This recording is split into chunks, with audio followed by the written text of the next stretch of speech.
You're listening to the Hour of the Time. I'm William Cooper. Ladies and gentlemen, make sure you have pen and paper, as always, by your side. Make sure that you remember my admonition. Listen to everyone. Read everything. Believe absolutely nothing unless you can prove it in your own research, your own investigation, in your own right. Now, when I say listen to everyone, read everything, believe nothing from no one, from no source, unless you can prove it in your own research, I mean including me, including your mother, including your preacher, your priest, your neighbor, your husband, your wife. This is the age of deception. A new world order. It is a big idea. A new world order. Yes, ladies and gentlemen, it is a big idea, but it is beyond the grasp of most people as to what it could possibly really mean. Everybody said, this is nice, the world is coming together. I've heard this on many occasions from people who, in all other aspects of their lives, appear to be at least a little intelligent. But when it comes to these touchy-feely, fuzzy, emotional, liberal BS, it appears that their brain just drains right down into their shoes and stays there for a while. How in the world can anybody say that the New World Order, our one world government, our world federalism, or the New World Economic Order, I don't care which term you use, it all boils down to the same mistaken conclusion, when there is absolutely, ladies and gentlemen, nothing for you to base those feelings upon. For instance, here in the United States of America, we have a Constitution. This Constitution guarantees us a Republican form of government. Now, never mind the fact that the Constitution is in the process of being subverted. And a lot of what the Constitution limits government to is being ignored, and many of the rights protected by the Constitution for the American people have already been stripped from us and thrown in the trash can. Never mind that, let's look at the document itself. It is a document that tells us exactly what type of government we are supposed to have. It is, in fact, the supreme law of the land. Now, supreme law of the land means that it is the final word on any subject. It is the government, ladies and gentlemen, or at least what the government is supposed to be.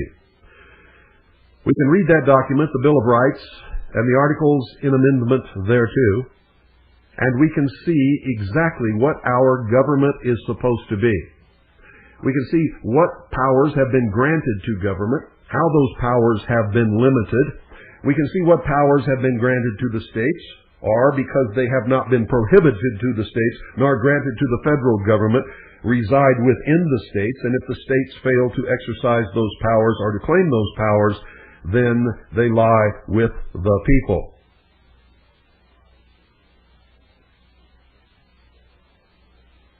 We know what we have. We know what we had. We know pretty much where we're going, and we know what it's supposed to be, which at the current time it is not.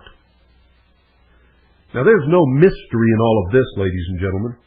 Why would somebody give up a document that guarantees their freedom, that recognizes individual creator-endowed rights of the people, and has set out clauses to protect those rights from being infringed upon by government or by anyone else?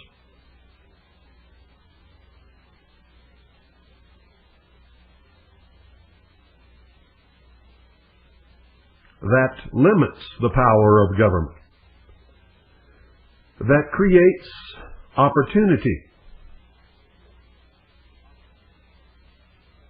And in fact, was the document penned by our founders that for the first time in the history of the world ever truly set man free.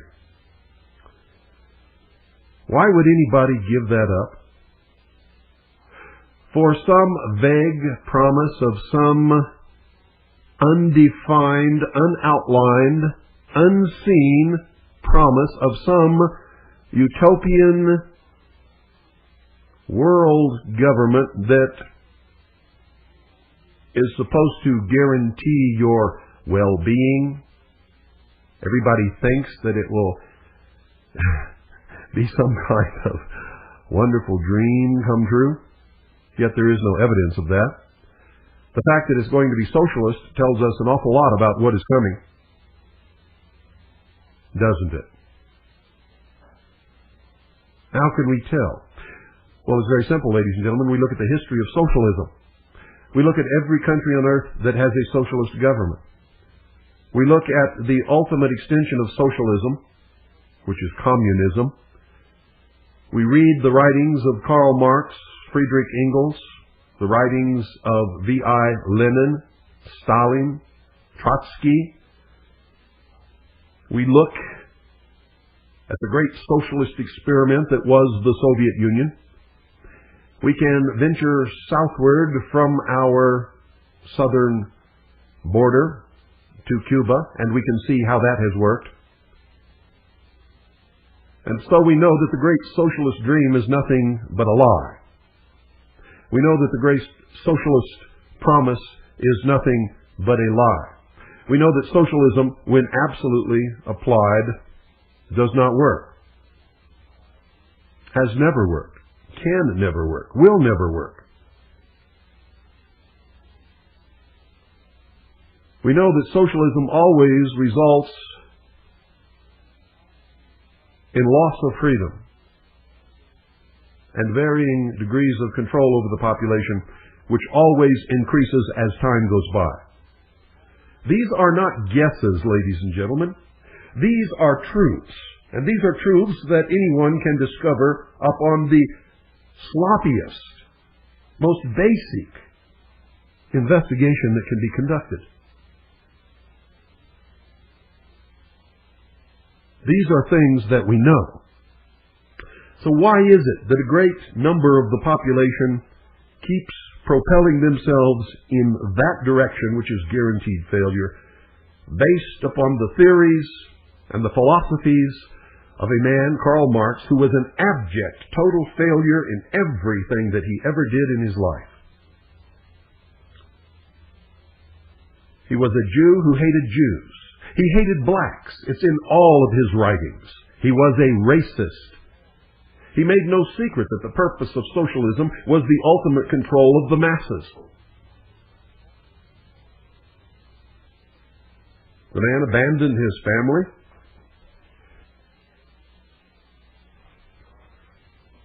Couldn't write very well.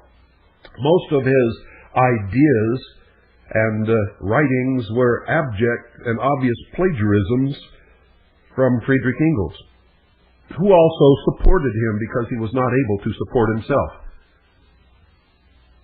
Karl Marx never made a nickel in his life. He was a parasite. And maybe that's why his system of socialism so appealed to him.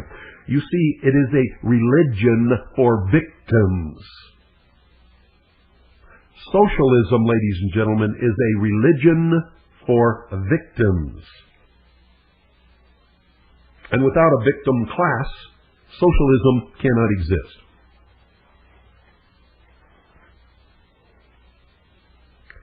Why do you think they're trying so hard in this country to make every person some kind of a victim of something or someone? Because they must have more and more victims in order to convince them that socialism is the answer, because socialism promises a daddy to take care of the children who are victims of the world around them.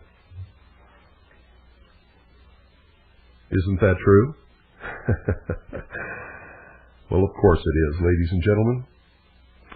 How do they bring this about? How do they fund these tremendous projects and think tanks and black projects and covert operations and propaganda machines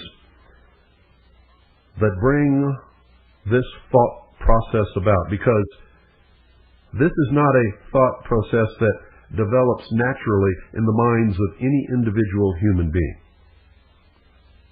It is something that is inculcated, brainwashed, if you will, through a process known as psychopolitics. Psychopolitics. And next week, we're going to be covering brainwashing and psychopolitics, the Soviet system, which is, in fact, the international communist socialist system of bringing about the future that they perceive they want the world to be. But all this must be financed, ladies and gentlemen, and how is that done? Well, that's going to be the subject of today's broadcast. I'm going to tell you how it's done. I'm going to tell you where that money comes from. I'm going to tell you what that money is used for. I'm going to tell you into whose pockets it goes, and I'm going to tell you why. So you had better be prepared with pen and paper and an open mind. And remember what I told you. Read everything. Listen to everyone. Believe absolutely nothing unless you can prove it in your own research, in your own right, in your own investigations. Remember, the truth is elusive at best. And if you depend upon someone else to tell you the truth without doing your own checking, ladies and gentlemen, and I'm going to give you plenty of documentation today from which to conduct your research. And there's much more out there. Much, much more. And I'm going to begin, excuse me, I'm going to begin years ago when I was just a young man and had volunteered for Vietnam in my vast stupidity and ignorance, thinking that I would be serving my country. Was not true. Vietnam wasn't about this country or the Constitution or freedom or any of those things at all.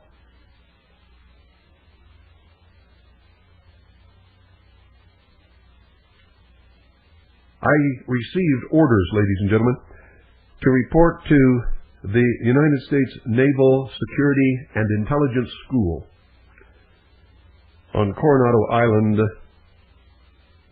at San Diego, which I did. While there, I was trained for many things.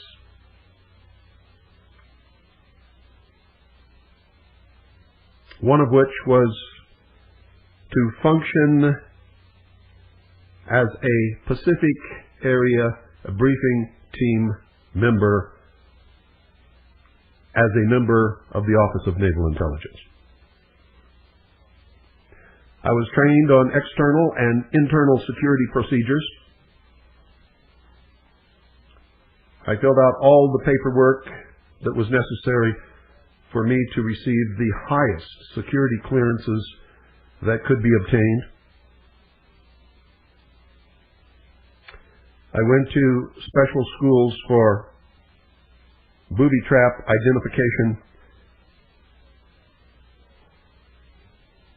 and disarming. And then, for some strange reason, after all of that specialized training, I was sent to Vietnam to a place called Camp Carter, which was the headquarters of Naval Security and Intelligence in I-Corps. At Camp Carter, I was invited into the commanding officer's quarters, and he asked me, "Cooper, how would you like to command the patrol boat?" Well, ladies and gentlemen, it's not every day that an enlisted man in the United States Navy is offered the command of a combat vessel in wartime. And so I did not hesitate at all. I said, Captain, I would love to command a patrol boat, although I'm not sure that I have any of the qualifications that would be necessary for me to do such a thing. He told me not to worry about it and dismissed me. And within a couple of days, I received orders to report to the Da Nang Harbor Patrol commanding officer, and I did that. And I was told by him that I was going to be given command of a 45-foot picket boat. I had no idea what he was talking about. Never seen a picket boat in my life, didn't even know what one looked like. He said a load of them had just come in on a freighter, and they were moored to a buoy beside the Harbor Patrol Pier, and that I was to go down and go through all of those boats and take my pick of the one that I wanted. So I did that. I went through all the boats, and I picked the very best boat that was in the best shape, that needed the less maintenance and preparation for combat duty. And then I began to select a crew. Well, I served as a patrol boat captain with this picket boat in the Da Nang Harbor, which mainly was maintaining the security of the ships moored or anchored in the harbor, offloading, loading supplies for the war effort. And this picket boat was really something, ladies and gentlemen. I really had enough weapons and ammunition to do just about anything that needed to be done, anywhere that it needed to be done. And then later was transferred up to Quaviet near the DMZ, where I served again as a patrol boat captain, only this time as on a river, with the Dongha River Security Group, which was another branch of naval security and intelligence, as was the Da Nang Harbor Patrol. And up there, we participated in combat on a nightly basis. And that's no exaggeration at all. Every night, one or two, sometimes 3 or 4 boats on the river came under fire or brought the enemy under fire, and we participated in combat actions. While there, I earned the Naval Commendation Medal and the Naval Achievement Medal, both with the V for Valor. Our unit earned the Naval Commendation Medal and the Presidential Unit Citation, and a whole bunch of others that I can't even remember. When I left Vietnam, I went to the USS Charles Berry DE-1035 as an undercover agent for the Office of Naval Intelligence, actually ONI. And when I had uncovered what I was sent to uncover and made the arrest that I was instructed to make, I was then transferred to the Commander-in-Chief of the United States Pacific Fleet and assigned to the Intelligence Briefing Team. At that time, I was a second-class petty officer. And when I was on watch, I was the petty officer in charge of the command center.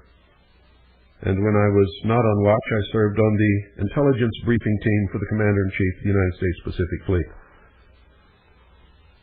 I saw everything, ladies and gentlemen, of a classified nature that came into that headquarters. I assisted in the preparation of all of the briefings that were ever conducted for the Admiral and his staff while I was assigned to that command, and to high-level government officials when they came to participate in those briefings. While on watch, I was the designated SPCAT operator, which is Special Category Top Secret Messages. I was the one who encoded messages on the KL-47 and sent them out when top secret sensitive information or sensitive compartmentalized information communications were sent directly from the command center. Now, you have to understand that normally they're sent from the communications center, which was on a level below the deck that the command center was on. But when a message needed to be sent immediately, I was the one who did that. When top secret messages came in on the KL-47, on the teletype, or when they were sent up to the command center from the communications center, all top secret messages, all top secret SI, or sensitive compartmentalized information messages passed through my hands while I was on watch. Now, I was not on watch every day, ladies and gentlemen, so I didn't see every single thing that ever came in while other people were on watch. But during my watch, I did. And as a member of the intelligence briefing team, I had access eventually to almost everything that would ever happened that the Admiral needed to know while I was attached to that command. And one of the things that I learned while I was attached to the Commander-in-Chief of the United States Pacific Fleet was that most of all of the drugs that come into the United States of America, ladies and gentlemen, are brought in through the intelligence community, specifically under the oversight of the Central Intelligence Agency. I learned that these operations had been set up in the early 50s in order to fund black projects and intelligence operations that could not be allowed to come under the oversight of anyone in government or of the Congress. And that in order to bring about a peaceful world under the United Nations, vast amounts of money were needed for propaganda efforts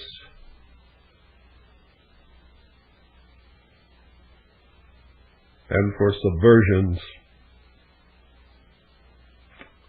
of the governments of the sovereign nations worldwide, including the United States of America.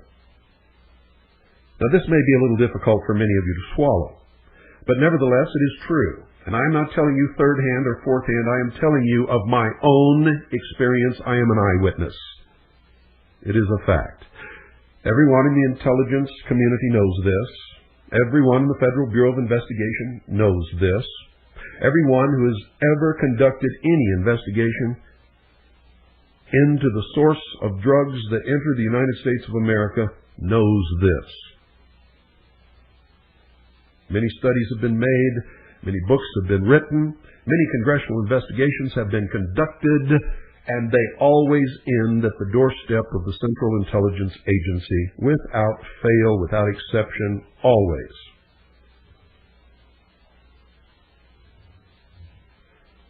Now I want you all to close your eyes. Everyone listening to this broadcast, close your eyes right now. I'm going to give you a little simple demonstration in common sense.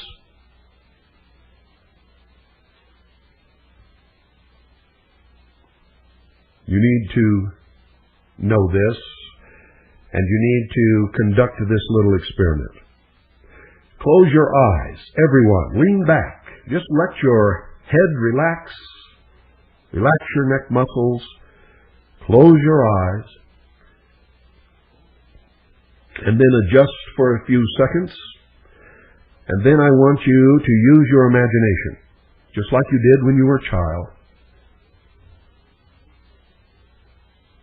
And on the inside of your eyelids or in your mind, I don't care how you choose to do it, I want you to picture a map of the United States of America, including Hawaii and Alaska. And if you want to, if it's easier, you can even include the nation of Canada, because it applies. Then on this map, I want you to draw the lines of all of the different states. If you're not absolutely accurate, don't worry about it. I think that most of you will be able, with your memory, to pretty accurately depict a map of the United States of America in your mind. After you have delineated the boundaries of all of the states, I want you to put a dot on that map for every city and town and village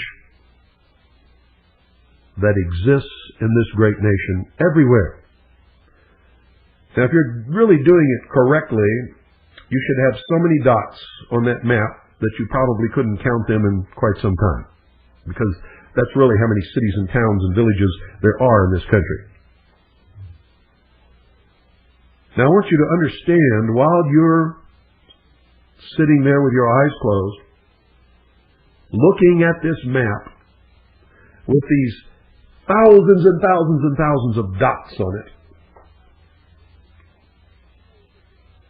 I want you to understand that at any time, any hour, any moment of any week or month or year, in any of those cities or towns or villages, at any time,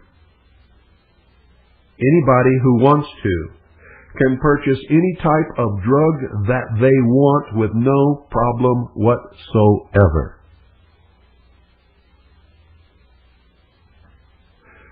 Now, ladies and gentlemen, realizing that, you must realize that there is an organization set up with a logistics system that is able to grow, harvest, refine, manufacture, transport, and deliver all of these drugs to all of these cities, towns, and villages with an umbrella of security and protection that is the best in the world, bar none. I want you also to understand, while you're conducting this little exercise, that the amount of money produced by this network of drug sales on all levels, production, manufacture, wholesale, and retail, is an amount beyond your capability to even comprehend.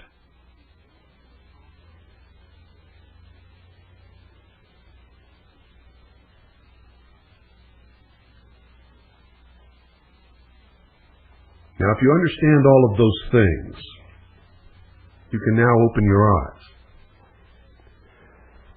And while you have your eyes open, you can think about everything that I've just told you, and I'll be back to talk about it in just a moment. Haven't you ever wondered, ladies and gentlemen, how the United States government can track a piece of technology from manufacture to wherever it ends up in Iraq or Iran, anywhere around the world, anytime they want to? But they can't identify and arrest those who are bringing the drugs into this country. And they never will, because it's them to begin with. You see, let me explain to you what drugs are really doing besides what you think they're doing. You see, drug use is a victimless crime, which is an oxymoron. You cannot have a victimless crime, ladies and gentlemen. You must have a victim to have a crime. So this whole thing, these types of so-called crimes never existed in the history of our country until they were created. And drug use has been as much a part of the American scene since its very beginning as drinking tea or coffee. If you don't believe that, then you just start studying the history and the truth of drugs. Almost every medicine that was ever sold in a drugstore contained some kind of drug or other that is now illegal. Coca-Cola, in fact, ladies and gentlemen, began and became so popular and cornered the soft drink market by addicting its customers to cocaine, which was a major ingredient in Coca-Cola. What a way What a way to establish a monopoly with your product. But that's something that you need to dig up on your own, in your own time, because there's more important things that we need to be discussing right now. Why did they have to create a whole new class of crimes that by definition are not crimes at all, and that no one had ever been concerned about in the history of this country, because drug use had never presented a big problem in this country until drug use was made a crime.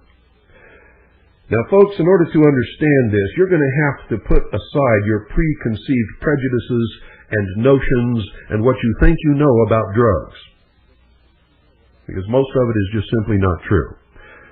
And I'm not advocating drug use. I do not use drugs. I could care less, except for the fact that it is being used to help destroy this country. You see, drugs do several things. Number one, as long as drugs are illegal, the price of these drugs can be maintained at a much higher level than they ever would be if they were not illegal.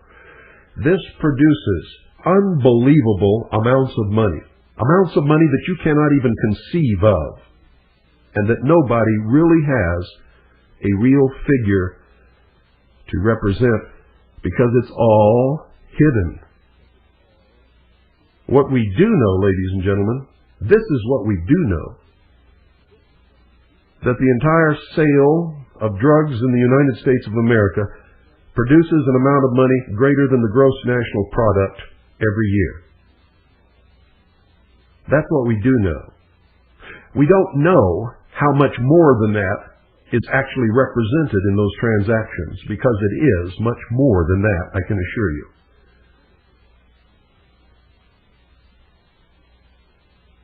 Where does all this money go? But more important than that is that you understand that this money is generated,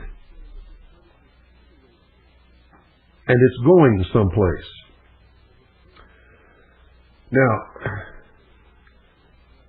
one thing that you may not have realized in the past is that drug addiction is a form of slavery. It is enslavement of those addicted. And those addicted are at the mercy of their slave master and will do his bidding, whatever that bidding happens to be. It is a form of euphemistic slavery, but nevertheless, it is slavery. A person addicted to drugs must have those drugs. Must have those drugs. That person can no more do without those drugs than all the rest of us could do without water. They must have those drugs. It is a physical and mental addiction from which they cannot escape.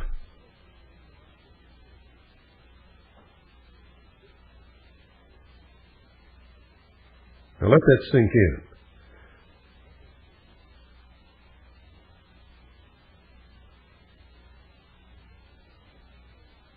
And because they are enslaved, they are used by their masters. For instance, by creating victimless crimes which hurt no one except those who participate in drug use, and whether you make it legal or illegal or just ignore it altogether, people who are going to be addicted to drugs are going to be addicted to drugs regardless. The problem with it is, because it is a crime now, they must be arrested, they must go through the court system, and they must ultimately be imprisoned. The United States of America now has in its prisons, ladies and gentlemen, more people than any other nation in the entire world per capita. 5 out of every 6 of those people in prison are there because of drug use, are in some manner were participating in the sale or profit of drugs on some low level. And I mean low level. They're just the local guy that stands on the corner and sells the drugs to whoever drives by and wants to buy them. The pusher, as he's called. Nobody is in jail, ladies and gentlemen, who is at the very highest or even middle echelons of this process. Those people aren't touched ever. They're protected, guarded, concealed.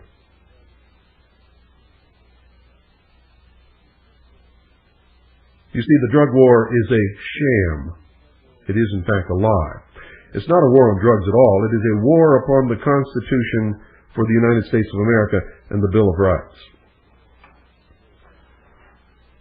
In order to get you to give up your freedoms, all they have to do is withdraw in whatever area they wish to increase the crime rate. They withdraw the supply of drugs. So there are more people who want less drugs, and at the same time, because of the law of supply and demand, which dictates price, the price escalates way up beyond the ability of those who could afford to purchase those drugs to now be able to obtain them.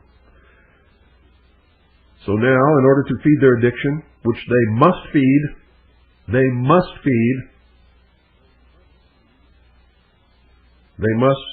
commit crime. They must rob. They must steal. They must mug. And yes, even murder. In order to obtain the money to feed their addiction. The crime rate and statistics go through the roof. The public, the sheeple, then cry out, "Oh, we're in danger, they're going to come and kill us in our bed." When the truth is, ladies and gentlemen, most of this crime stays in the neighborhood where these people live, where they work, where they play, where they indulge in their habit. But the middle class that's comfortable is afraid. Their security is threatened because they see numbers. Never mind, they don't understand how to interpret these numbers. They now scream for more control. Polls are conducted where they are asked if they are willing to give up some of their freedoms in order to get the drugs and the crime off the streets. And they say, "Yes, oh please!" And on their knees they beg, "Please take away our freedoms in order to get the drug and crime off the streets." The city, the county, the state, and the federal government enact laws which take away those freedoms, which give more powers to the police and to government. When these laws are passed, they bring more drugs into the area because they cannot cure the addictions, ladies and gentlemen. They bring more drugs into the area quickly. They lower the price. The crime disappears. And you believe that by giving up some of your freedoms, you have succeeded in your war upon drugs and crime, and nothing could be farther from the truth. The drugs are still there. The crime can be created again by the same process. So you have enslaved a certain portion of the population. You have rendered them ineffectual as people. You have stripped them of their dignity. You have made them outlaws. They can now be manipulated to create crime or to make crime seem to disappear at will. It funnels unbelievable amounts of money into the pockets of those who are trying to bring about world government. For it goes into the coffers of the international socialist subversive networks, into black projects that you cannot imagine, into the development of the technology in these black projects that will be used to control the population of the world in the future world totalitarian socialist utopia.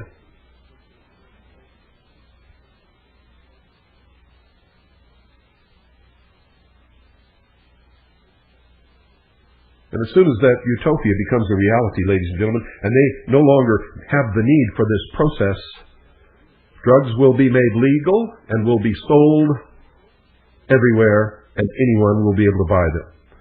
Because they also know that if you're addicted to drugs in the New World Order and you can buy them freely at a low price anytime you want, and they make sure that you have a job 4 hours a day where you can earn enough money to be able to feed your drug habit, you will never give the puppet masters one single bit of problem in the New World Order.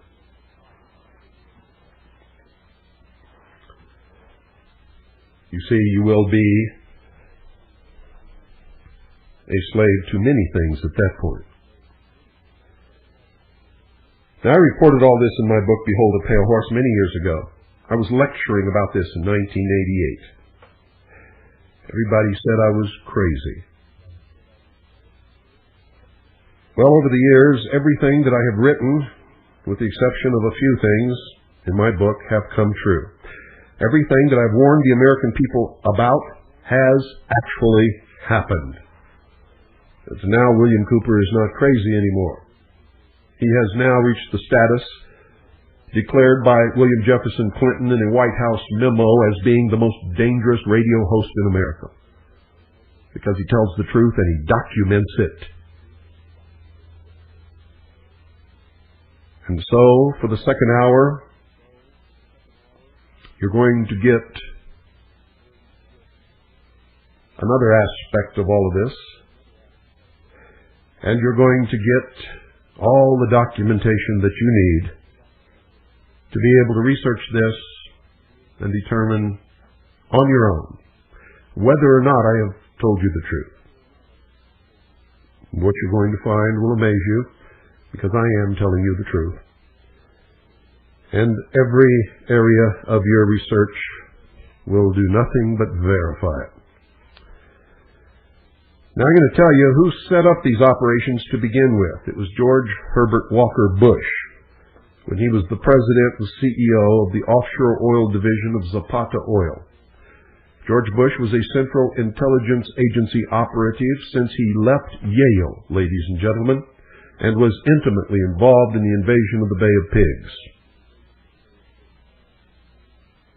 In fact, one of the ships carrying supplies for the Cuban rebels was named Barbara. Another one was named Zapata.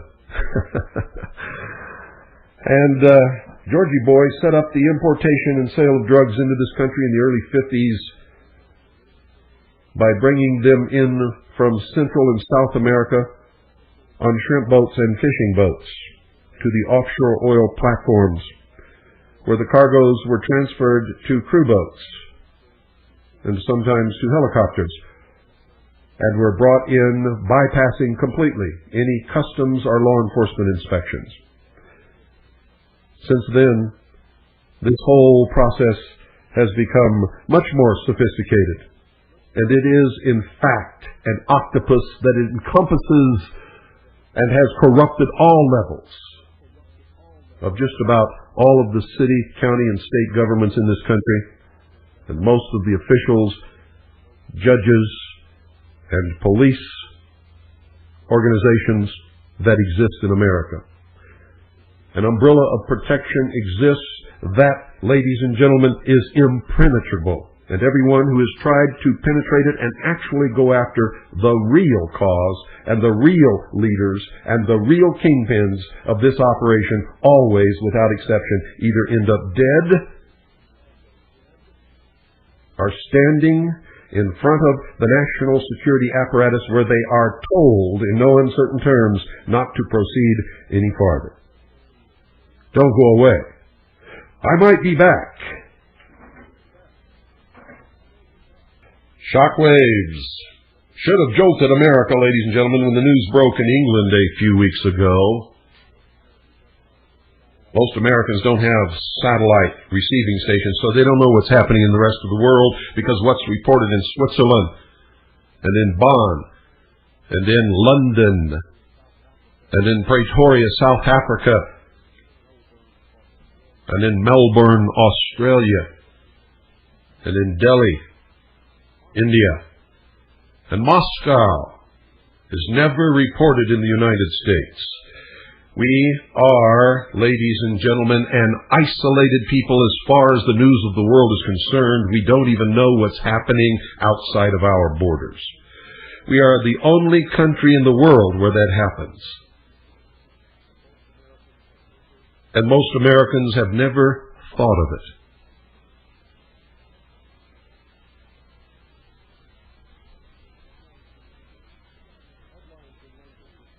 Headlines in London: the CIA actively encouraged drug trafficking in order to fund right-wing Contra rebels in Nicaragua during the 1980s, and a CIA agent in Nicaragua was employed to ensure the money went to the Contras and not into the pockets of drug barons, end quote.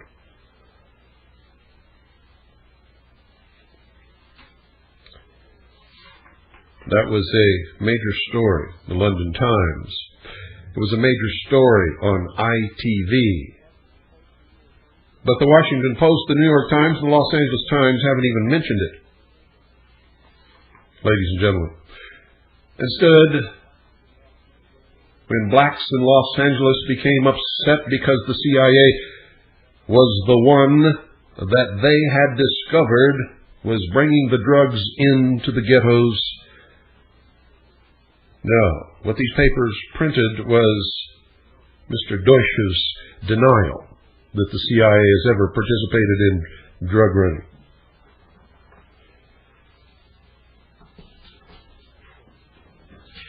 And of course, what did you expect? Just a few months earlier, Mr. Deutsch had been in front of a congressional committee justifying why the CIA should still be able to maintain reporters, editors, members of the press, and publishers on the payroll of the Central Intelligence Agency. And that went right over the heads of every American that I have ever talked to, yet it was big news on television. It played for hours on C-SPAN. It was reported by CNN, ABC, CBS, and NBC. And not one American questioned the CIA having reporters, editors, and publishers on their payroll. And you wonder why and how and for what purpose the news is being controlled. Haven't you ever, ladies and gentlemen, got the hint when you look at ABC and they're telling you a story, and you switch to CBS and it's the same story in the same words, and you switch to ABC, it's the same story in the same words, you switch to CNN, it's the exact same story being told to you in exactly the same words, and these are supposed to be separate, independent news organizations working for separate, independent news networks. What is the matter with you?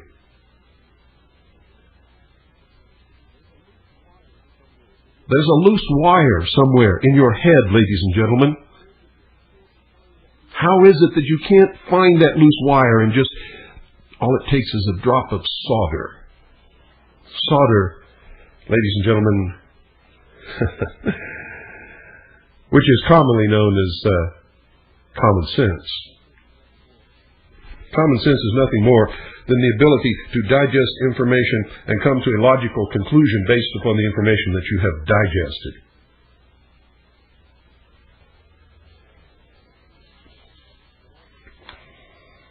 On August 13th, from Ron Reed, 1996, an interesting story appeared in the San Diego Union Tribune.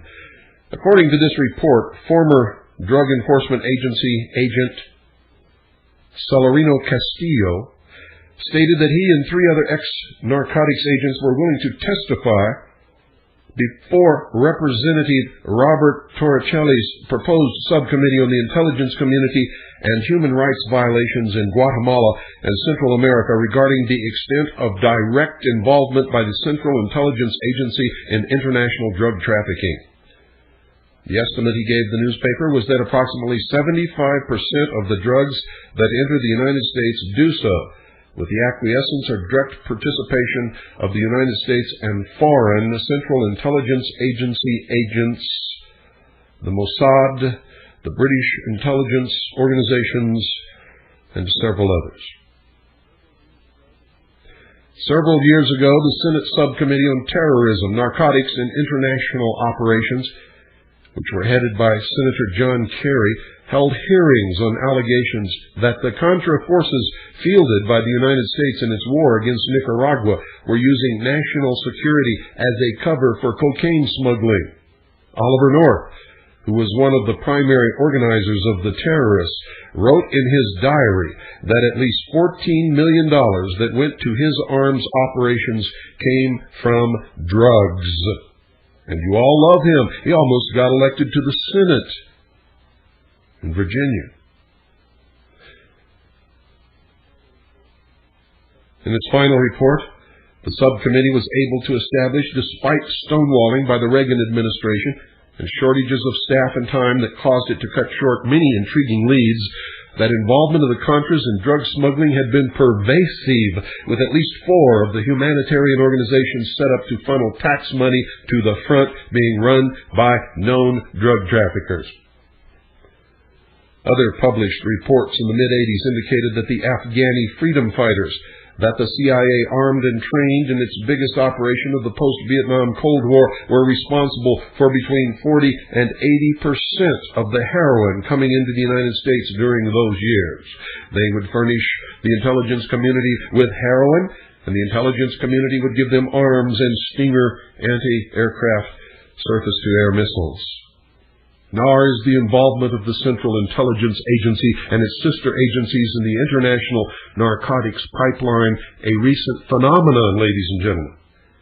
In the 1950s, there was the Burmese and nationalist Chinese Golden Triangle, source of most of the world's opium, funneled across the Pacific Ocean to Central and South America, across land to fishing boats, to the offshore oil well platforms of Zapata Oil, and then into the United States, all headed up by George Herbert Walker Bush. In the 1960s, General Vang Pao and the Hmong growers, who served as the CIA's secret army in exchange for the agency's aid in transporting its opium to the West. And in the 1970s, the rogue operations of Theodore Shackley, Edwin Wilson, and the Australian Nugan Bank, rogue only in the sense that the CIA maintained its deniability, and jettisoned the high-level officers in charge when their role threatened to become known. All this documented in my book, Behold a Pale Horse. And throughout, there were, of course, the experiments with LSD on U.S. citizens, along with other operations whose records were deliberately destroyed when Congress began investigating them after Watergate, but nevertheless enough survived so that we knew that this was conducted under an operation called MK Ultra, and that Dr. Timothy Leary was working for the Central Intelligence Agency and helped addict tens of thousands of our young people to LSD and other drugs. Indeed, the complicity of the United States and other intelligence communities in the drug trade, ladies and gentlemen, is so widespread that last year, Shapolsky Publishers titled an expose by former CIA agent Ken Bucci, quote, CIA, Cocaine in America, end quote. There are a number of other well-documented books that have traced these sordid facts.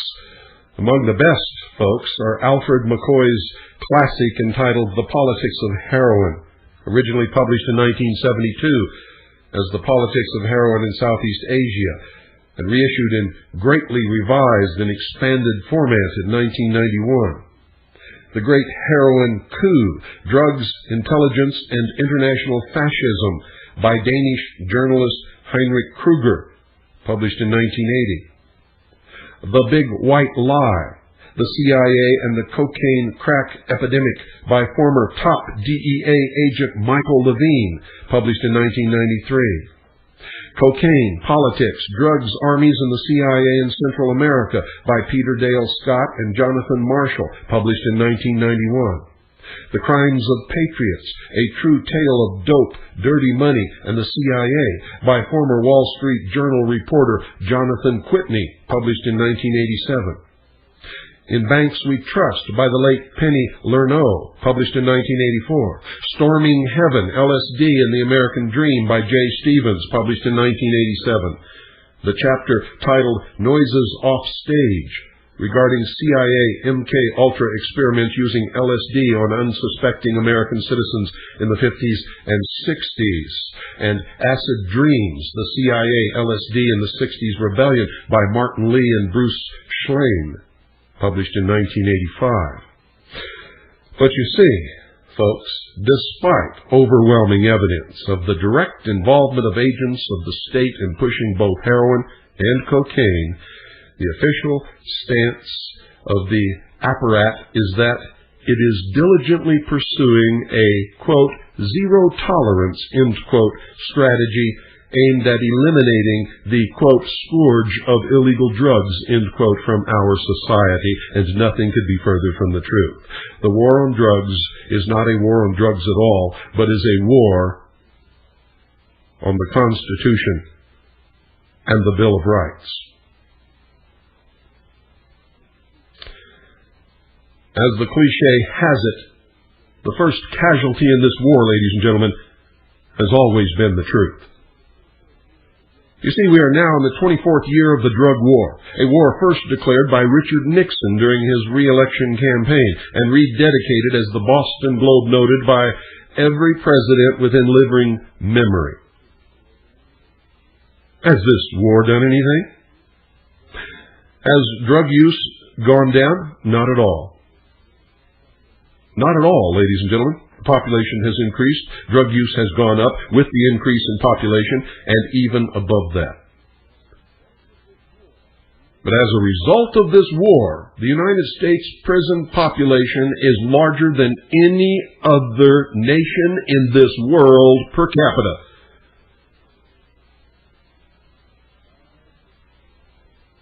Five out of every 8 federal prisoners are in for drug-related crimes, primarily personal possession of marijuana, referred to by a DEA administrative law judge as, quote, the safest therapeutically active substance known to mankind, end quote. And on the state level, it's 5 out of 6, ladies and gentlemen.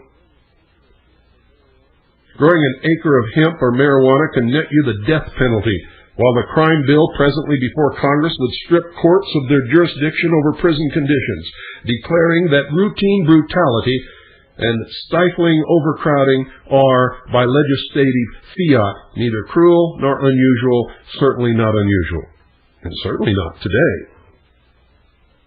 Not unusual at all. Federal forfeiture laws have ensured the deepest levels of corruption of local law enforcement officials all across the country, as municipalities and counties, strapped for cash, have taken advantage of the provisions that allow the agencies to keep assets supposedly accumulated through drug profits without even having to go through the rigmarole of convincing a jury of guilt, without, in fact, having to even bring charges at all. Most of you don't realize it, that anybody can make an anonymous report to the local police department that you are a drug dealer. And before the sun dawns the next morning, you can all be lying naked on the floor, having been strip searched of all your bodily orifices, in front of all of your family members, and having occurred to all of the family members, except the most minor children, holes punched in your walls, sofas and mattresses ripped to pieces, chairs cut apart, ceilings torn. One contractor told me, ladies and gentlemen, that a whole home, a house that has been searched by law enforcement for drugs,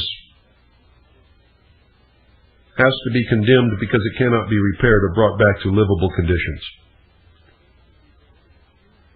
All this can be done and is being done across this country without a warrant.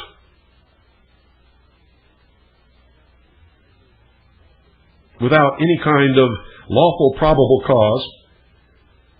All property, bank accounts, cars, vacation cottages, clothing, RVs, trailers are seized and can be sold at auction without ever bringing any charges,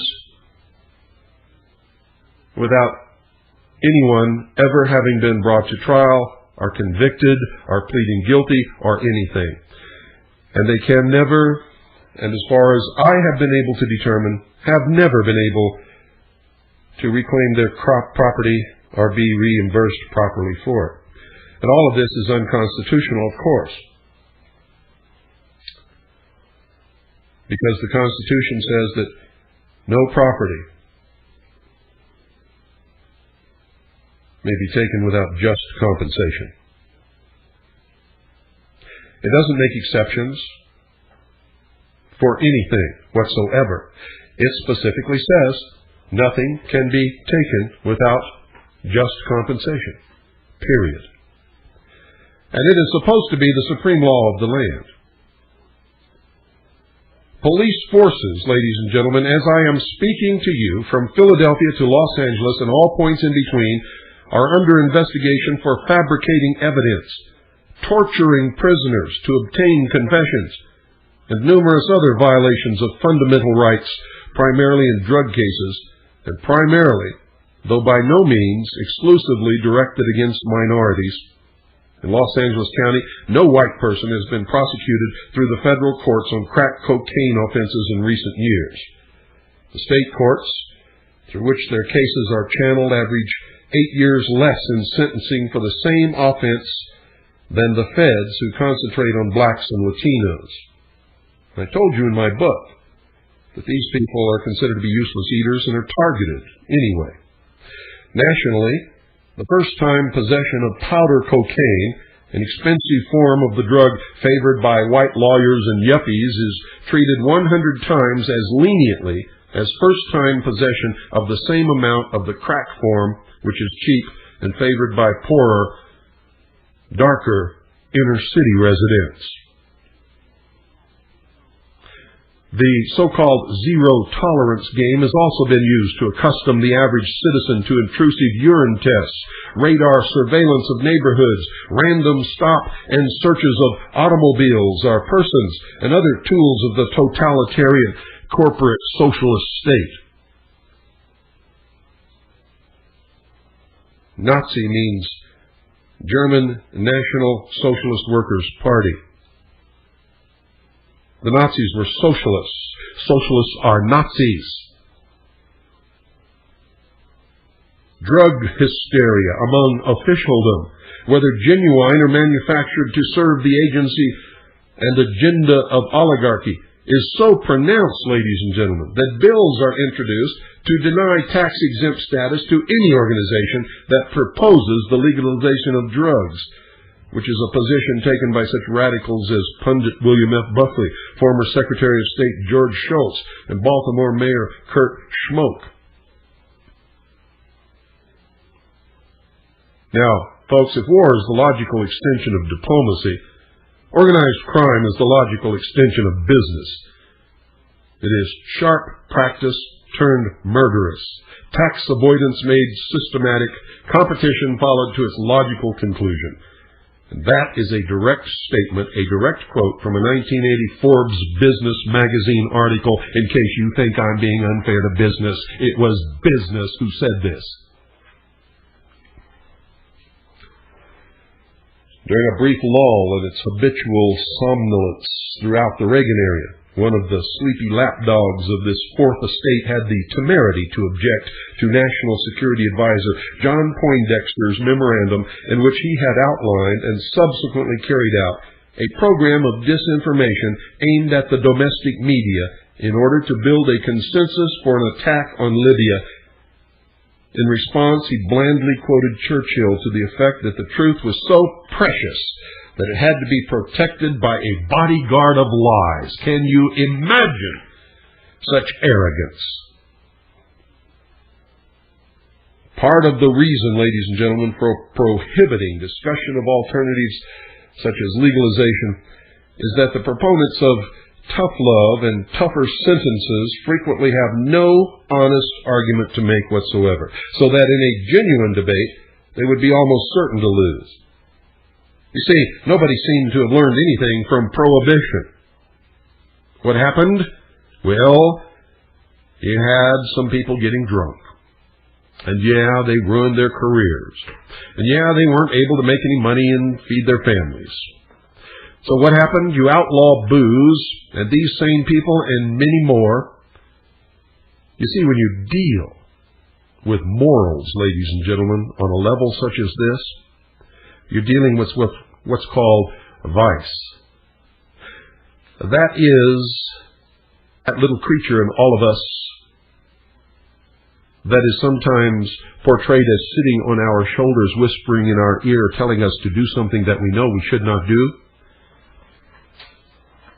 or to take the easy way, or the way that feels good, or to escape from reality by inebriating ourselves with alcohol and drugs. And we all have our vices. I don't care who you are. Don't ever get in my face and tell me that you have not at some time or other during your life been a human being. Because I will call you a liar just as quick to your face. You cannot legislate these things away, ladies and gentlemen. What happened when Prohibition was implemented was that more people sought out alcohol and places to drink alcohol. And many people who never had anything to do with alcohol began to manufacture alcohol in their bathtubs because they could make a quick profit from it. It created a huge organized crime network that we have not rid ourselves of to this very day, that did not exist before Prohibition was created. And the drug war is doing exactly the same thing. What happened when Prohibition was done away with? The drinking of alcohol went down, ladies and gentlemen. Organized crime lost its biggest source of revenue. Speakeasies and honky-tonk joints all over the place went out of business.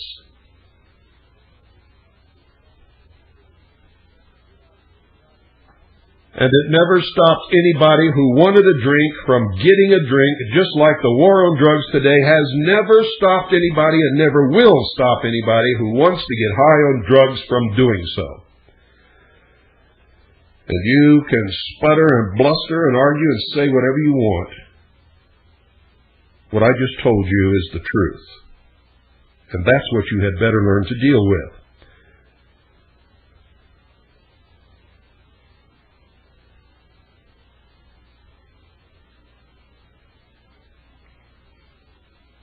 In 1989, Parents for a Drug-Free America was forced to acknowledge that it had been using footage of the brainwaves of a person in a coma to represent those of a person under the influence of marijuana. A lapse that they indicated they felt perfectly justified in undertaking, though they refrained from following Poindexter's example in quoting Churchill.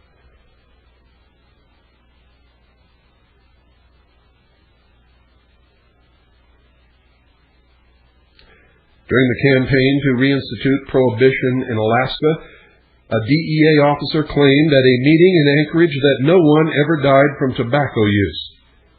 Other troopers in the bodyguard that surfaced during that extended campaign were the old gateway drug argument, the claim that marijuana grown then was more than 10 times as powerful as that grown 15 years earlier, and the insinuation of permanent sterility from casual use, all lies. And remember, I don't advocate drug use. Don't use drugs. Don't advise anybody to use drugs. But I'm not stupid enough to think that I'm going to stop them from doing it if they really want to.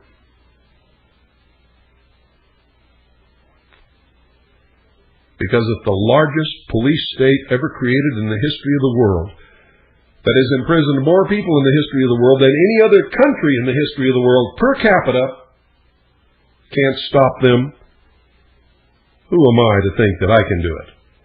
And who the hell are you to think that you're going to do it? After 24 years, you haven't done it, and in the next 24 years, you're not going to do it either.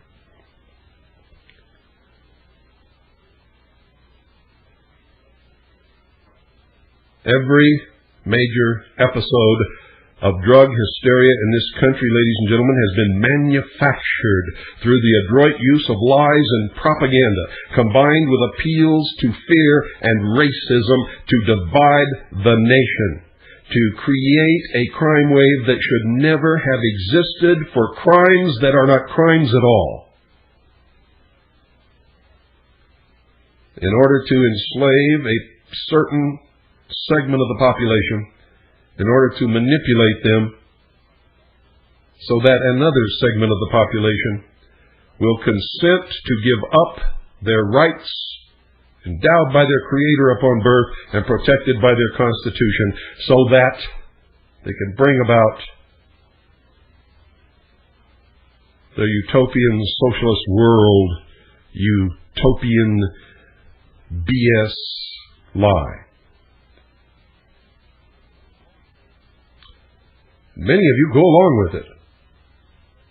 Most people don't really think at all. They follow the lead of others who have done the thinking for them and are manipulating them and deceiving them into the world that they want, not the world that we want or that you want. You don't even know where you're going. At the turn of the century, folks, lurid stories of opium fiends and dens of iniquity, illustrated with drawings of slimy Orientals helping disrobe an innocent-looking Caucasian woman, helped lead to the passage of the first United States anti-drug legislation, which was the Harrison Act in 1914.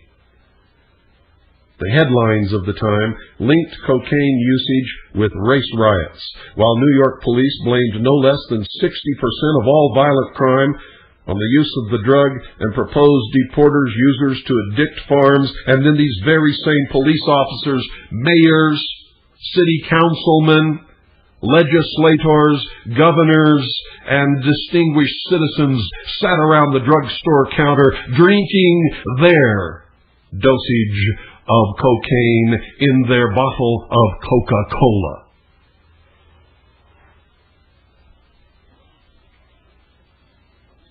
What hypocrisy, what stupidity, what apathy and ignorance has brought us to this point, ladies and gentlemen. God gave us a brain. And like Rush Limbaugh, most of us choose to sit on it, or tie it behind our back, or whatever it is that he does with half his brain.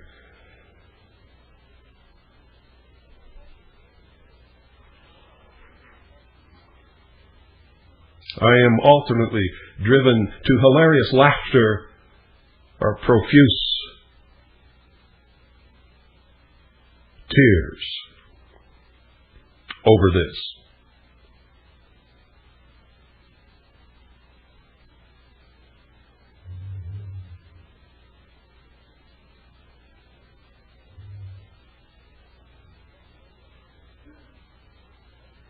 Does it sound familiar? I was talking about the turn of the century, ladies and gentlemen. Doesn't it sound familiar? Of course it does. Also familiar was the strategy adopted to combat dangerous drugs: blame foreigners. While Americans were consuming 10 times more drugs than the residents of any other country, authorities blamed supplier nations such as England and Japan, threatening to send the fleet to cut off the source of supply. Do you know that during World War II, the United States government paid farmers to grow marijuana? It was the biggest crop in the nation. All of the rope and line on Navy ships was made from hemp, marijuana. Many of the uniforms and pieces of equipment were made of woven hemp fibers. Most of you did not know that either, did you? Amazing, isn't it? Just absolutely amazing. You know that in many parts of America, huge, vast amounts of marijuana grows wild, because during the war, that's where they had the marijuana crops. They just can't get rid of the seeds. They just keep falling out and growing again. Now, who do we blame? Colombian drug lords. Are you kidding me? You guys really buying this story? These guys down in South America with a high school education, these guys are growing all these drugs, processing them, manufacturing the end product. They're transporting it all to the United States of America, and they have this brilliant, genius, logistic supply line that takes these drugs to every city, country, and village in America, and they're able to provide protection for this supply line and all of their people. And they're getting all of these billions upon billions upon billions upon billions of dollars. Are you nuts or what? How stupid can you be to believe that silly story? There's not even folks, if you were to take all of the people and all of the industry in Colombia, you wouldn't account for 1% of the money that's produced through the manufacture, the growth, and the sale of drugs. There's nobody in Colombia who even begins to even distinguish themselves with even a minor portion of that kind of money. Why do you so eagerly? Like if you really, it's like you're waiting for them to tell you these stupid stories just so that you can believe them.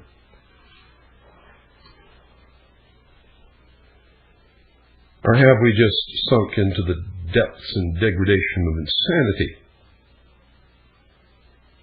Oh, it's the Colombian drug kingpins that are doing all this stuff. Yep.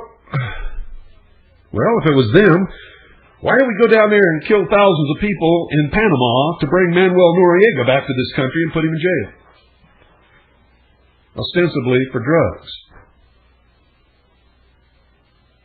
But what we did, folks, to Noriega had absolutely nothing to do with drugs. I can't tell you exactly why that happened, but it wasn't about drugs at all.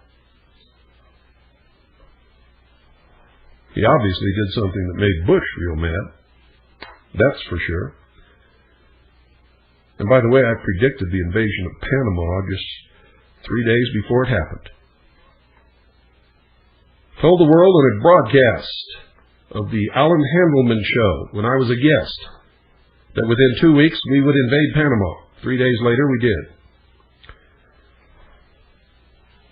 I'm not going to tell you how I knew, because anybody who had any brains and had ears and was listening could have made the same prediction.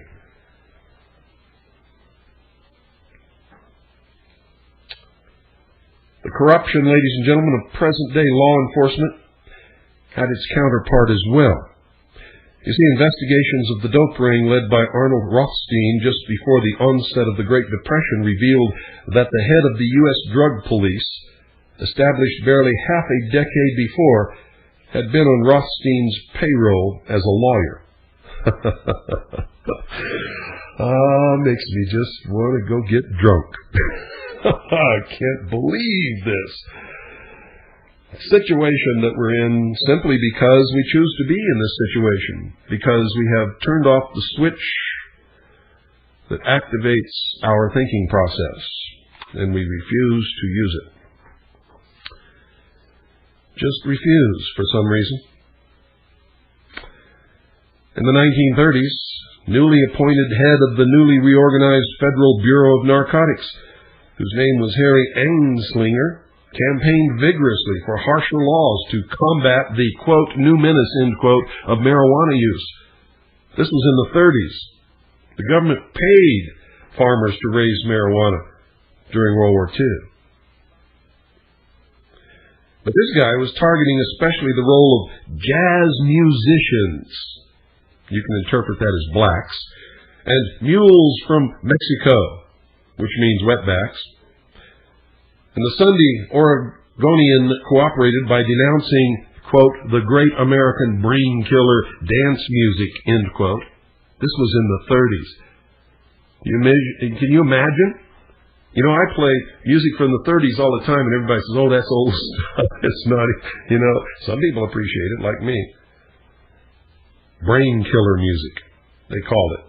While much of the media, when not recirculating fanciful stories about muggles, orgies leading to death, waxed by turns sentimentally protective, dragging the children down with dope, and sternly censorious Hollywood actress nabbed with dope, her film career now closed by death stories. All total BS, lies, crap, crapola,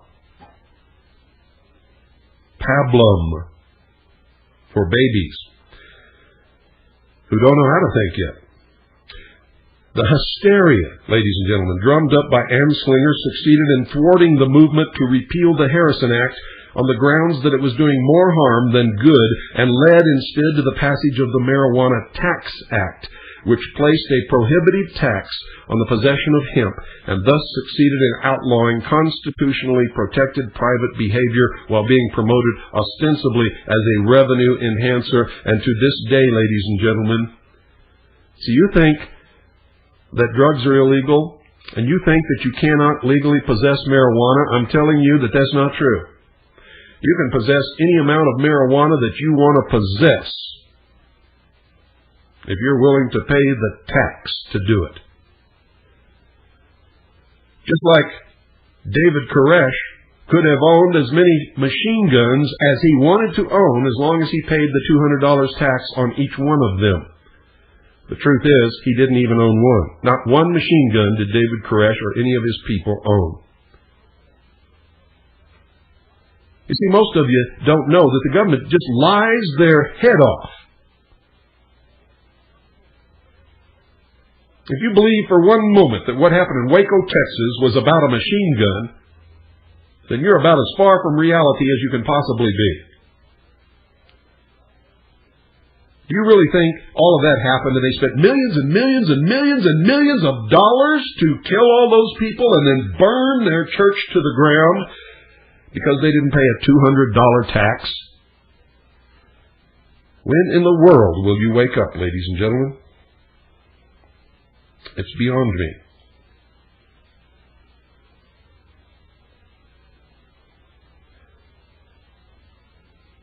Hemp, folks, not so incidentally, was poised at that time to revolutionize the paper and textile industries as a cheap decorticator had recently been introduced, allowing the highly pulpy plant to be fully utilized for the first time. You see, the timber subsidiaries of the Hearst newspaper chain, which led the outcry against what Hearst first popularized as marijuana, would have lost a great deal of money if hemp would have been used to replace wood for paper. And you wouldn't have this big environmental thing and people driving steel spikes into trees and the lumber business dying. It would have just shifted over to the growing of hemp. You see, this was all a manipulation by powerful men with lots of money who had vested interest in producing wood pulp for paper.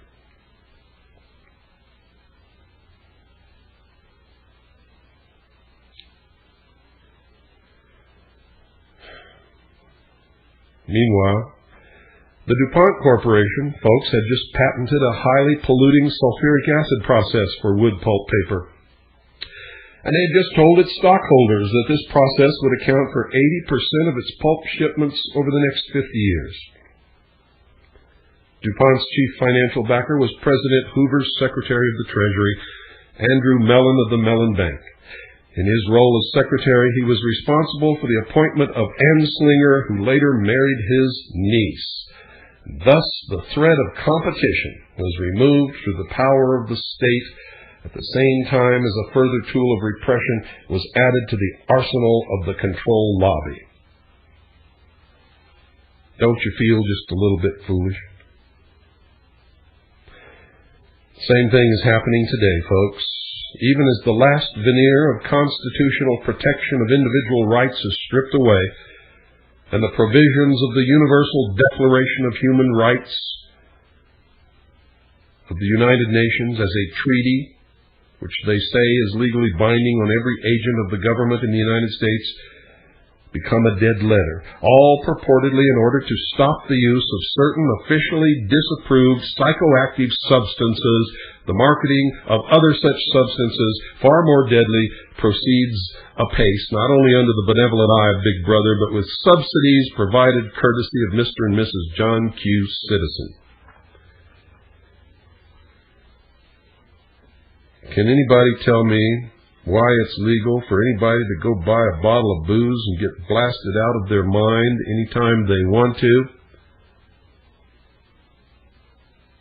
Or they can smoke cigarettes, cigarette after cigarette after cigarette after pack after pack after pack after pack after pack if they want to, which causes more problems, more deaths, more murders,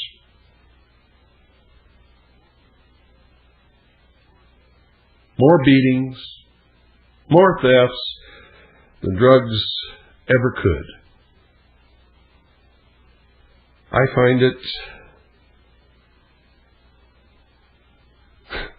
just absolutely unbelievable. Good night, ladies and gentlemen, and God bless each and every single one of you. And I sincerely mean that. And God save this great republic.